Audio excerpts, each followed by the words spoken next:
गेवराई तालुक्यातील उमापुरी येथे एक लग्न लावणारी टोळी सक्रिय झाली होती आणि या ठिकाणी एका महिलेचा 8 विवाह झाले असून 9वा विवाह लावण्यात आल्याची सर्वत्र चर्चा पसरली होती.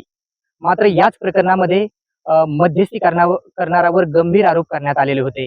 मात्र आपण एकाच विवाहामध्ये सामील आहोत. 8 ते 9 विवाहामध्ये सामील नसल्याचा दावाही त्यांनी केला आहे.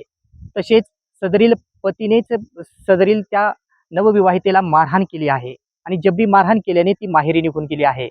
मात्र सदरील मध्यस्थीलाच आपण पैशासाठी पुन्हा यांना जीवे मारण्याची धमकी दिल्याचा देखील मध्यस्थीचा आरोप आहे. त्यांनी या संदर्भात आपल्याला न्याय मिळण्यासाठी स्थानिक पोलीस ठाणे चकलांबा तसेच पोलीस अधीक्षक यांना देखील तक्रार केलेली आहे. आपल्यासोबत हेच मध्यस्थी करणारे गणेश आंदुरे आहेत. बीड जिल्ह्यात खळबळ उडून देणारं हे प्रकरण असून सर्वत्र चर्चेला उधाण आलेले होते. नेमकं काय प्रकार आहे ते त्यांच्याकडूनच जाणून घेऊयात. नेमकं हे काय प्रकरण होतं आणि कसं होतं, हा काय प्रकार घडला होता नेमका? या प्रकाराची सत्य बाजू वेगळी आणि सध्या सोशल मीडियावर जे व्हिडिओ प्रसारित होते जे सांगितले ती पूर्ण खोटी बाजू आहे. त्यामध्ये आता मी ड्रायव्हर माणूस आहे, माझं लग्न झालेलं 8 वर्ष झाले. योगेश शिंदे हा माझ्या गावातील तरुण मित्र आहे माझा, आणि त्याची आई माझ्या पत्नीला 8 ते 10 वेळेस म्हणली माझ्या मुलासाठी एखादी मुलगी बघ तुझ्या माहेरची, असं तर सांगितलं. आता मला पण योगेश शिंदे म्हणला तुमच्या सासवडीकडची एखादी मुलगी बघा असं तसं. मग मी त्याला सांगितलं तिकडे एक रेखा नामक नावाची बाई आहे, ती लग्न जमवती हो, तिला बघतो विचारून. मग मी त्या रेखा नावाच्या बाईला फोन केला, तिला सांगितलं माझा मित्र आहे गॅरेजचा धंदा करतो योगेश शिंदे, त्यासाठी एखादी मुलगी बघा. तर तिने योगेशचे फोटो, त्याच्या घराचे फोटो सर्व मागून घेतले आणि मग त्यानंतर तिने आम्हाला सोलापूर या ठिकाणी बोलावून घेतलं. आम्ही सोलापूर या ठिकाणी गेल्यानंतर सोलापूरमध्येच आम्ही सकाळी 9 ते 10च्या दरम्यान पोहोचलो. ती रेखाबाई ती दुपारी 2:30च्या दरम्यान बिदरवरून सोलापूरला आली. सोलापूरला आल्याच्या नंतर त्या राणीबाई, तिचीच मैत्रीण एक राणीबाई होती सोलापूरची, तिने आम्हाला 4:30 वाजेपर्यंत सोलापूरच्या बस स्टँड पाशी ताटकळत ठेवलं. नंतर 4:30 वाजता ती आम्हाला न्यायला आली, 4:30 पावणे 5च्या दरम्यान. मग ती आम्हाला सोलापूरच्या MIDC भागातील शिवमठ म्हणून एरिया आहे, त्या एरियामध्ये तिच्या घरी आम्हाला घेऊन गेली. त्या ठिकाणी गेल्यानंतर ती मुलगी समोर बसवली, त्या मुलीला प्रश्न ते विचारले मी स्वतः. त्यानंतर योगेश शिंदे त्याचे फॅमिली मेंबर ते सर्व होते, त्यांना म्हणलं काय विचारायचं का? ते म्हणले काय नाही. त्या ठिकाणी असं विचारपूस केल्याच्या नंतर मुलगी पसंत आहे का? हो पसंत आहे म्हणले योगेश शिंदे ते. मग मी त्या राणीबाईला विचारलं तुमचं देवाण घेऊन तर काय? ती म्हणजे मला 3 लाख रुपये द्यावं लागतील, मला त्या मुलीच्या घरच्यांना द्यावं लागते, असं तसं सांगितलं तिने. मग मी त्या राणीबाईला सांगितलं राणीबाई सध्या महाराष्ट्रात फसवणूक प्रकार खूप चालू आहे, तुम्ही 2-5 हजार जास्त घ्या पण फसवणूक करता कामा नाही. त्यावेळेस राणीबाई सांगितलं, माझ्या एकट्यावर नाही सगळ्यांसमोर सांगितलं, म्हणजे आम्ही मध्यस्थी माणसं तुम्हाला आयुष्यभर पुरणार नाही, आम्ही फक्त 1 महिन्याची गॅरंटी घेऊ. 1 महिन्याच्या अगोदर जर मुलगी जर कधी पळून गेली, कुठं गायब झाली तर आम्ही तुमच्या 1 रुपयाला धक्का लागून देणार नाही, तुमचे पूर्ण पैसे तुम्हाला परत देऊ. मान्य असलं तर लग्न करा, नाही तर आल्या पावली परत जा. तुम्ही योगेश शिंदे त्याच्या फॅमिली मेंबरला विचारलं काय मान्य आहे का? ते म्हणले हो आम्हाला मान्य. मान्य म्हणल्यानंतर योगेश शिंदेने त्याच्या खात्यावर 2 लाख रुपये होते लगेच त्या राणीबाईच्या अकाउंटवरती मारले, त्या तिकडच्या एजंटच्या खात्यावरती मारले. खाली पैसे कमी पडले. मग योगेश शिंदेने गावातल्या मित्रांना फोन करून माझ्या नंबरवर, माझे गणेश आंदरे माझ्या नंबरवरती 95,000 रुपये आले. 95,000 रुपये आले. आता आम्ही तिकडे जाताना मी म्हणलो तर रोख रक्कम आपल्याजवळ पाहिजे, त्यामुळे मी थोडीफार रक्कम सोबत घेऊन गेलो. सगळ्यांच्या समोर मी माझ्या जवळची रक्कम त्या बाईला देऊन टाकली. असं या प्रकारामध्ये मी काही 1 रुपयाचा सुद्धा कुठे चोरी केलेली नाही किंवा त्या प्रकरणामध्ये मी सहभागी झालो असं काही नाही. आम्ही त्या मुलीला घेऊन आल्यानंतर दुसऱ्या दिवशी उमादेवी देवस्थान समोर थाटामाटात लग्न झालं. आणि नेमकं 1 महिन्याच्या नंतर सोलापूरला त्या नवरीची जी आई होती ती 1 महिन्याच्या बरोबर नंतर तिला न्यायला आली, म्हणजे येते जातीला घेऊन जाते.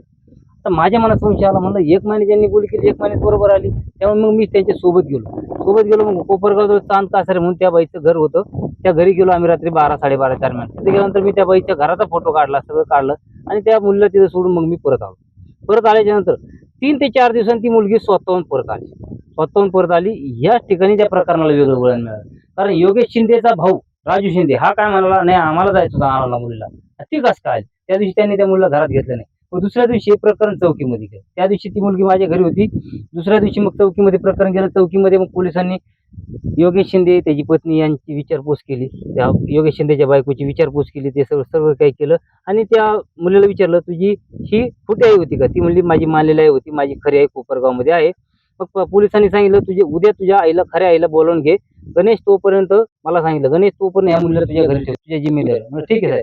मग मी 5-5:30च्या दरम्यान त्या मुलीला घेऊन घरी गेलो आणि बरोबर रात्री 7:30 ते 8च्या दरम्यान त्या योगेश शिंदेचा मला फोन आला. म्हणजे गणेश दादा माझं चुकलं, माझ्यामुळे तुम्हाला त्रास झाला, परंतु जाऊ त्या लोकांनी माझी कान भरली होती, ते लोकांच्या ऐकण्यावर मी हे सगळं प्रकरण केलं, मला माझी बायको मान्य, मी तिला न्यायला आलो. म्हणलं मी तुझ्या ताब्यात देणार नाही, मी एकदा पोलिसांना विचारून मग ती मुलगी तुझ्या ताब्यात देतो. मग मी पोलिसाला फोन केला, त्यांना म्हणलं साहेब असं असे काय करायचं, ते म्हणले "अरे जाऊ दे, ते दोघांची मन एकमेकात गुंतलेले आहेत. कशाला उगाच त्यांचं हे करत." म्हणलं आपण का त्यांचा संसार मोडणार नाही, पण तुम्ही माझ्या जिम्मेदारीवर टाकल्यामुळे मी ती मुलगी माझ्या घरी आणली. तुम्ही जर सांगत असले दी तिच्या नवऱ्याजवळ तर देतो. ते म्हणले हो दी बिनधास्त दी, माझ्या माझा शब्द आहे म्हणले दी, काय असेल ते मी बघून घेईन. मग रात्री तो 8 वाजता माझ्या घरी आला. जवळजवळ अर्धा तास बसला.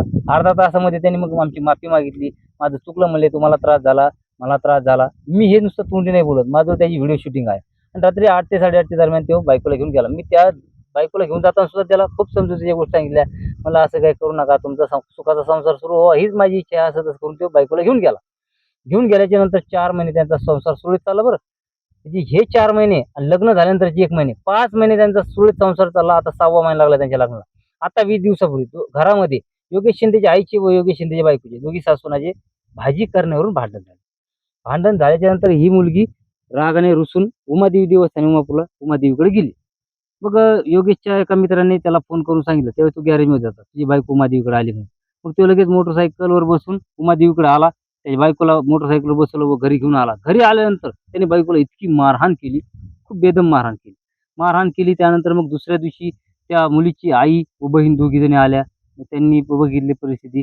मग त्यांनी सांगितलं, "राग शांत होईपर्यंत 2-4 दिवस माहेराला चला," असं तसं. मग त्या योगेश शिंदेची बायको भारती शिंदेची आई तिकडून आली व भारती शिंदेची एक बहीण, अशा तिघीजणी उमापूर पोलीस चौकीमध्ये गेल्या. उमापूर पोलीस चौकीमध्ये मी पण गेलो. मग तिला माहेराला जाण्यासाठी त्यांनी त्यांच्या गावाकडची कार बोलावून घेतली आणि रात्री 12च्या दरम्यान त्यांची कार त्यांना न्यायासाठी आली. परंतु जायच्या अगोदर योगेश शिंदे व राजू शिंदे हे म्हणले, "आम्हाला लेखी पाहिजे साहेब, ही माहेराला चालली." मग साहेबांनी लेखी घेतली. त्यावर सही शिक्का आहे, पोलीस प्रशासनाचं सर्व काही. त्यात मध्येच येऊन माझं पण नाव घेतलं. मी पण माझं नाव दिलं, माझी सही केली. मग रात्री 12:30च्या दरम्यान ती मुलगी माहेरी गेली. माहेरी गेल्यानंतर हे स्वतः पोलिसांना म्हणले, "साहेब आम्हाला ती मुलगी घरात घ्यायची नाही, आम्हाला नांदायचीच नाही, नको आम्हाला." परंतु आता रात्र झाली होती. पोलीस म्हणले, "साहेब म्हणले तुम्ही आपण काय उद्या प्रकरण बघू जा."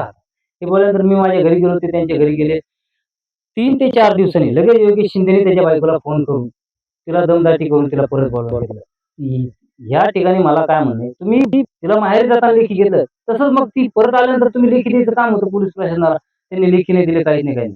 मग ती परत आल्याच्या नंतर योगेश शिंदेने तिला दमदाटी करून घरामध्ये तिचे व्हिडिओ बनवले. सध्या जो व्हिडिओ व्हायरल झाला आहे तो मीडिया समोरचा नाही, तो घरामध्ये बनवलेला व्हिडिओ त्यांनी मीडियाला दिलेला आहे.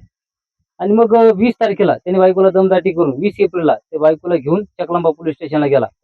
माझं व माझ्या पत्नीचं नाव घेऊन आमच्यावर बेछूट खोटे आरोप केले आहेत आणि आमच्या विरुद्ध खोटा एनसीआर दाखल केला. हे कशामुळे खोटे म्हणतोय हे ऑडिओ रेकॉर्डिंग त्याच्यातून स्पष्ट होते. सोमवारच्या दिवशी त्यांनी एनसी दाखल केल्यानंतर बुधवारच्या दिवशी आम्हाला चकलांबा पोलीस स्टेशनला आम्हा दोघा नवरा बायकोंना बोलून घेतलं. आम्हाला काय ते विचारलं. मी म्हणलं, साहेबांना आम्हाला विचारलं, "तुम्ही का धमकी दिली त्या मुलीला?" म्हणलं, "साहेब ही खोटी बाजू आहे, खरी बाजू अशी आहे की माझं एक रेकॉर्डिंग आहे, तेवढी तुम्ही ऐका अशी माझी विनंती." त्यांनी माझी विनंती मानली, ती रेकॉर्डिंग ऐकली व त्यांनी काय ती परिस्थिती समजून घेतली. मग त्यांनी आम्हाला घरी पाठवून दिलं. घरी पाठवून दिल्याच्या नंतर बुधवारच्या दिवशी घरी पाठवून दिल्याच्या नंतर शुक्रवारच्या दिवशी मी ड्रायव्हर म्हणून मी संभाजीनगरला गेलो होतो एका गाडीवर ड्रायव्हर म्हणून. शुक्रवारच्या दिवशी दुपारी 3च्या दरम्यान 3 ते 4च्या दरम्यान मला माझ्या पत्नीचा फोन आला. म्हणले ती भारती शिंदे आपल्या घरी आहे. अरे म्हणलं तिला आपल्या घरी कशाला घेतलं? तिने आपल्या विरुद्ध एनसीआर दाखल केला आहे. आपल्या मनाने काहीच नाही करायचं, कायद्याच्या बाजूने काय ते चालायचं म्हणलं आपला. ती तिथं फोन मी तिला म्हणलं, "बाबा तू चौकीला निघून जा, आमच्या घरी थांबू नकोस, आमच्या घरी थांबू नको." यावेळी ती म्हणली, "नाही भाऊ, मी जर चौकीत जातो आणि त्यांनी जर मला बघितलं ते मला रस्त्याने मारहाण करेन असं तसं." म्हणलं, "तुझं तू काय करायचं ते कर, तू चौकीला जा, आमच्या घरी थांबू नको." नेमकं त्याच वेळेस मी त्या भारतीकडून सगळी सत्य परिस्थिती तिच्या तोंडून वधून घेतलेली. तिला मी सांगितलं, "का रे बाबा तू तर त्या दिवशी तक्रार दाखल केली, आम्ही तुला धमकी दिली, जीव मारण्याची धमकी दिली, आम्ही तुझ्या लग्न केले 8 की 10 काय किती लग्न केले आपल्याला काहीच माहिती नाही." कारण मी ज्यावेळी ती मुलगी बघायला गेलो त्यावेळी त्या बाईने सांगितलं होतं तिचं लग्न झालेलं नाही, काही नाही. त्यामुळे तिचं लग्न केलंय. मग तिने त्या दिवशी पण मला सांगितलं, "भाऊ म्हणले तुम्ही माझ्या कोणत्याच लग्नामध्ये नव्हते, एवढ्या एकाच लग्नामध्ये तुम्ही मध्यस्थीत म्हणले. आता तुमच्यावर हे जे आरोप घेतले ते पूर्ण चुकीचे आहेत आणि खोटे आहेत. पण मला माझ्या नवऱ्याने हाणमार करून तुमच्या विरुद्ध खोटा एनसीआर दाखल करायला लावला." हे स्वतः त्या मुलीने बोलून दाखवलेलं. मग नंतर त्या दिवशी संध्याकाळी 7 वाजता पोलीस चौकीमध्ये गेली उमापूरच्या. त्यानंतर पोलीस प्रशासनाने तिच्या नवऱ्याला बोलून घेतलं. तिचा नवरा 8:30 ते 9च्या दरम्यान आला. मग त्यांनी पोलीस प्रशासनाची माफी मागितली, बायकोची माफी मागितली. संध्याकाळी 9 वाजता ते बायकोला घेऊन घरी गेला शुक्रवारी रात्री. शुक्रवारी रात्री गेल्याच्या नंतर शनिवारचा दिवसभर तो चांगला राहिला. शनिवारी रात्री परत त्याने बायकोला दारू पिऊन मारहाण केली, जबर मारहाण केली. बिचारीने रात्र कशी काढली घरात. रविवारी सकाळी 7 वाजता ती लगेच पोलीस चौकीमध्ये गेली. पोलीस चौकीमध्ये गेली. तिने पोलिसांना सांगितलं, "मला नवऱ्याने मारहाण केली, मला माहेराला जायचे." पोलिसांनी मला फोन करून मला चौकीमध्ये बोलावून घेतलं. चौकीमध्ये बोलावून गेल्याच्या नंतर मी तिला विचारलं काय झालं. ती म्हणली मला नवऱ्याने खूप मारहाण केली असं तसं. मग मी तर काही या प्रकरणामध्ये बोलू शकत नाही. त्यामुळे मी त्या लगेच चौकीमधून उमापूरचे प्रथम नागरिक आहेत त्यांना फोन केला आणि ते म्हणलं ती मुलगी म्हणती मला नवऱ्याने मारहाण केली, मी माहेरी चालले, ते बोला म्हणलं तिच्यासोबत.